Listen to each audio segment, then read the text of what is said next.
तो सबसे पहले आप सभी को मकर संक्रांति की बहुत बहुत शुभकामनाएं। आज का दिन अपने आप में बहुत ऊर्जान्वित दिन है और ऊर्जान्वित होने के दो कारण हैं, एक भौगोलिक कारण है और दूसरा पौराणिक कारण है। भौगोलिक ज्योग्राफिकल कारण क्या है आज के दिन का? ज्योग्राफी क्या कहती है आज के दिन के लिए?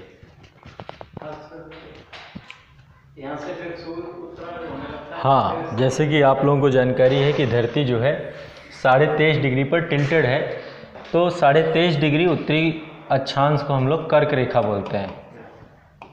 ये 0 डिग्री विषुवत रेखा है और 23.5 डिग्री दक्षिणी अक्षांश को हम लोग मकर रेखा कहते हैं। तो आज के दिन से ही सूर्य जो है मकर रेखा से उत्तर की ओर आना प्रारंभ कर देता है। तो यदि देखा जाए तो दिन की अवधि अब धीरे धीरे लंबी होनी प्रारंभ हो जाएगी, है ना।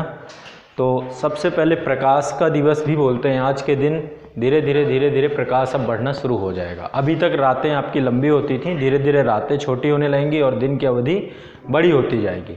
चूँकि सूर्य का प्रकाश चेतना का प्रतीक है, यदि दिन की अवधि ज़्यादा हो तो हम ज़्यादा काम करें, है ना। रात की अवधि तो प्रकाश, अंधकार से प्रकाश के लिए ये त्यौहार एक ये मनाया जाता है। और इस त्यौहार की सबसे बड़ी खासियत है कि पूरे भारत में एक साथ मनाया जाता है। आज ये कई रूपों में मनाया जा रहा है। दक्षिण भारत में आज ही पोंगल का दिन है, पोंगल के त्यौहार के तौर पे मनाते हैं। इसी तरीके से आपका कल आपने देखा होगा 13 तारीख को ही लोहरी का दिन जो है आपका ये पंजाब में मनाया जाता है। कृषि से भी जुड़ा हुआ है ये दिन। और इसमें जानते हैं बहुत सारी चीज़ें हैं, जैसे कि आज ही के दिन यदि पुराणों को देखें तो ये कहा जाता है कि माँ गंगा का जो उद्भव हुआ था, जो जन्म हुआ था, भागीरथ के द्वारा आज ही के दिन लेकर के आया गया था। तो गंगा का प्रारंभ आज के दिन हुआ था, आज के दिन उद्गम हुआ था। इसलिए गंगा स्नान का एक महत्व है, बहते जल पे स्नान करने का एक महत्व है, खासकर गंगा जल का। और आज ही के दिन भीष्म पितामह के बारे में आपने सुना होगा। महाभारत की जो लड़ाई थी इसी अवधि में हुई थी, ठंड के समय में ही।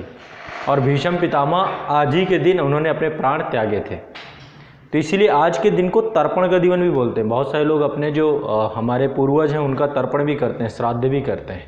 तो आज के दिन से एक नई ऊर्जा, नया उल्लास, नया उमंग, एक तरीके से एक नए तरीके की एनर्जी जनरेट होती है।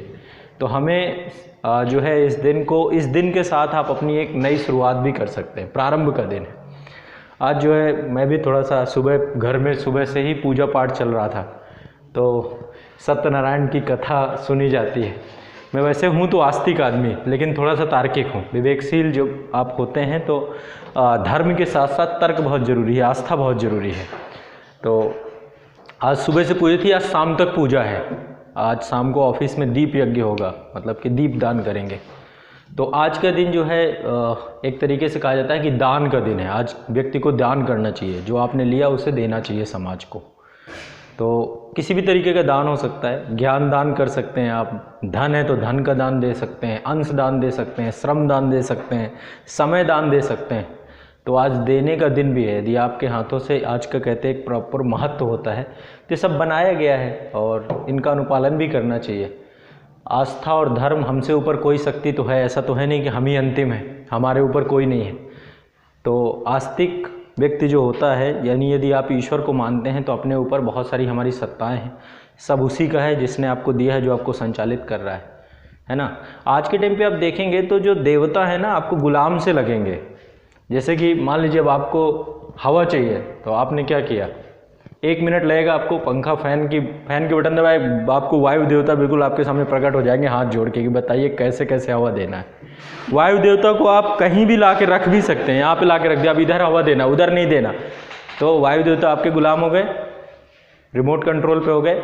वायु देवता को आपने कहा कि ठंडी हवा देना है तो आपने एसी दबाई और ठंडी हवा में बहना चालू, गर्म हवा देनी, हीटर चलाया, गर्म हवा पे आ गए। ऐसे ही आप जब बाथरूम के अंदर जाते हैं तो नल दबाते हैं तो तुरंत जल देवता खड़े हो जाते हैं कि प्रभु कहाँ क्या करना है बताइए, है ना। आज देखिए लाइटर जब आइए, माचिस जलाइए, तुरंत अग्नि देवता प्रकट हो जाते हैं 1 सेकंड में कि प्रभु बताइए क्या करना है। तो आज के टाइम पे जो विज्ञान है ना, विज्ञान ने बहुत सारी चीज़ों को कंट्रोल पा लिया है, लेकिन जो हमने कंट्रोल खो दिया है। हमने कंट्रोल तो हर चीज़ में पा लिया, भौतिकवाद ने सबको एक साथ जोड़ लिया, लेकिन हमने कंट्रोल अपने आप से खो दिया है। हमारा कंट्रोल अपने आप से खत्म हो गया। बाकी चीज़ों में, भौतिक चीज़ों में तो हमने कंट्रोल पा लिया, प्रकृति पे भी बहुत हद तक कंट्रोल पा लिया हमने, प्रकृति को अपने अनुसार चला लिया, वातानुकूलित हो गए सारी चीजें, मतलब वातावरण का प्रभाव भी अब आपके ऊपर नहीं पड़ेगा। लेकिन आपने अपने अंदर से कंट्रोल खो दिया, ये बहुत इंपॉर्टेंट था, ये बहुत जरूरी था। हम क्या होता है, जैसे जैसे हमारी प्रगति होती है, ग्रोथ होती है, वैसे वैसे हम वास्तविकताओं से दूर हटते चले जाते हैं। हमारे अंदर आलस्य, प्रमाद, जैसे जैसे आपके अंदर सुख सुविधाएं आती चली जाती हैं, आप आलसी होते चले जाते हैं। आपके अंदर क्रोध आना चालू हो जाता है, आपके अंदर लोभ आना चालू हो जाता है, आपके अंदर अहंकार आना चालू हो जाता है, और ये अहंकार आपके पतन का सबसे बड़ा कारण बन जाता है। समय के साथ फिर आप अपने आप को खत्म करते चले जाते हैं। तो जरूरी होना ये बहुत जरूरी है कि आप समय परिस्थितियों से सामंजस्य बैठाएं और अपने मन के अंदर के अहंकार को समाप्त करें। इससे कुछ नहीं होता, यह आपको सिर्फ खत्म करने की साजिश है ना। तो आज के दिन एक नए उल्लास और नए जोश, नई ऊर्जा के साथ हम सबको अपने जीवन का आरंभ करना चाहिए, शुभारंभ करना चाहिए, और जो है उसी में खुश रहना चाहिए, और ईश्वर का धन्यवाद देना चाहिए कि आपने जो भी दिया बहुत है। और सबसे बड़ी चीज़ है कि चुनौतियां होनी चाहिए। यदि चुनौतियां नहीं है तो ईश्वर से एक बार हम शिकायत कर सकते हैं कि तुमने हमें चुनौतियां नहीं दी, चैलेंजेस नहीं दिए। चैलेंजेस व्यक्ति उसी को देगा ना जिसके अंदर एबिलिटी होगी, कैपेसिटी होगी। यदि वो नहीं दे रहा तो समझिए कि वो आपके अंदर की कैपेसिटी नहीं देख रहा है, उसको लग रहा है कि ये नहीं कर पाएगा, और यदि दे रहा है तो उसको ये लग रहा है कि हाँ आपको दे रहा है। आप जहाँ पैदा हुए हैं, जिस भी पृष्ठभूमि में पैदा हुए, यहाँ तक कि आप भारत भूमि में पैदा हुए, भारत भूमि में भी एक ग्रामीण परिवार में पैदा हुए, ग्रामीण परिवार में भी एक निम्न वर्गीय परिवार में पैदा हुए, इस वर्ण व्यवस्था के जटिल संरचना में पैदा हुए, इस जाति व्यवस्था के जटिल संरचना में पैदा हुए, इस सब में ईश्वर की एक साजिश है। ईश्वर को पता है कि आप इस कैपेसिटी को, जो नहीं है इस कैपेसिटी का, उसे ऐसी परिस्थितियां नहीं देता है। तो आपके अंदर उसने आंख करके कि जो आपको बैटल ग्राउंड उसने दिया है, युद्ध क्षेत्र दिया है, उसे पता है कि आप इस बैटल ग्राउंड के सबसे पारखी हो, आप इसको जीत के निकल जाओगे। इसलिए जो जितना ज्यादा एबल होता है उसको उतना ज्यादा संघर्ष भरा जीवन ईश्वर देता है। लेकिन हमारा नजरिया कुछ ऐसा होता है कि हम उसके ऊपर ही आक्षेप करते रहते हैं। कई बार तो आप ईश्वर, जब आपके पास विपत्ति का समय होगा तो हो सकता है कि आप ईश्वर को बहुत ज़्यादा माने, लेकिन जैसे जैसे आपके दिन बहोरेंगे, आप अच्छे दिनों की तरफ आएंगे, वैसे वैसे आप जो है धीरे धीरे और जटिल होते जाएंगे। जब तक आपके पास कुछ नहीं होता देने की सारी श्रद्धा होती है, और जब आपके पास कुछ आ जाता है फिर आप सारा कुछ अपने पास ही रखना चाहते हो, फिर नहीं चाहते हो कि कोई किसी के पास जाए, कुछ भी जाए। तो हम लोग जो इस धरती में आए हैं तो हमारा मूल उद्देश्य क्या है? अपने देखो, हम सिर्फ उदर पूर्ति के लिए तो नहीं आए हैं। उदर पूर्ति मतलब अपना पेट भरने के लिए ही तो पैदा नहीं हुए हैं कि पेट भरा, केवल यही तो उद्देश्य नहीं है ना हमारी जिंदगी का कि अपना पेट भर गया बस मस्त हो गए। ये अल्टीमेट गोल तो हो नहीं सकता है। नहीं तो पेट भरने के लिए बहुत सारे रास्ते हैं, आप किसी भी रास्ते से पेट भर सकते हैं। हमारा अल्टीमेट गोल क्या है? हमारा अल्टीमेट गोल है देने की संकल्पना। आप हर चीज को दीजिए, जितना ज्यादा आपके पास होता जाए उतना ज्यादा देते चले जाइए, उतना ज्यादा दिल खोलते चले जाइए, तब तो ठीक है, तब तो सब आप सही डायरेक्शन पे हैं। लेकिन आज के समाज में उल्टा है, जैसे जैसे आपके पास होता चला जाएगा वैसे वैसे आप उसको और ज्यादा कृपण होते जाएंगे, कंजूस होते जाएंगे। ये आमतौर पे आप देखिएगा आपके दोस्तों में, मित्रों में, सब कुछ ये चीज़ें दिखेंगी। जब तक वो इम्पावर्ड नहीं रहे, किसी को आप खुद इम्पावर्ड कर दीजिए, कल के दिन उसका रंग बदल जाएगा। वही आपको कल के दिन इधर उधर, अभी आपने देखा होगा इस दौरान बाबा का ढाबा करके एक पूरा कॉन्सेप्ट आपने देखा।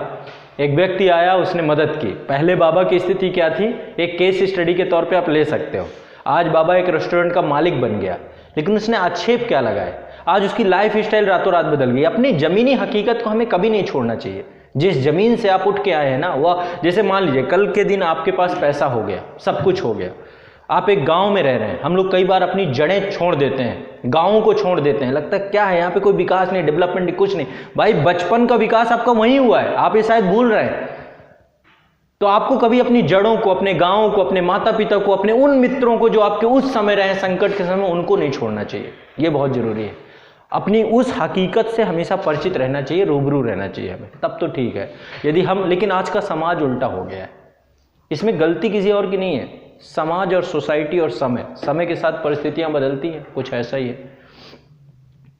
ठीक है, तो आज आपके पास बड़ा मौका ये है कि कम से कम हमें अपने ऊपर काम करना है। बहुत चीज़ों की तरफ भागना नहीं है, भागेंगे तो कुछ नहीं मिलेगा। अपने साथ बैठ करके अपने अंदर की आत्मशुद्धि के तहत काम करेंगे तो शायद मेरे ख्याल से ज़्यादा बेटर हो पाएगा।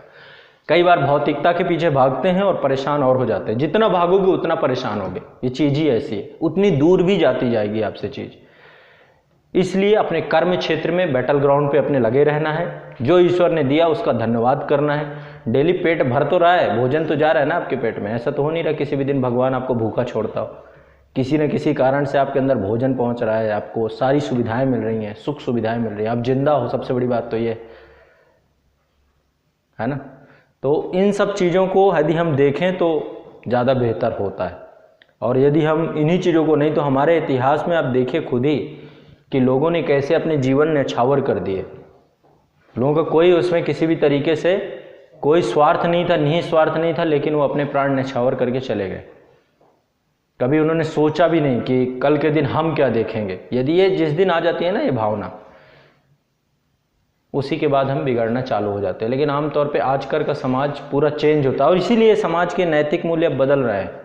लोग जो है छल कपट धोखा छलावा इन्हीं चीज़ों में जा करके सिकुड़ के रह जाए, इसीलिए वो फिर होता कुछ नहीं है। लॉन्ग टर्म में आप देखेंगे वो जाके व्यक्ति फिर पूरी तरीके से समाप्त हो जाएगा, है ना।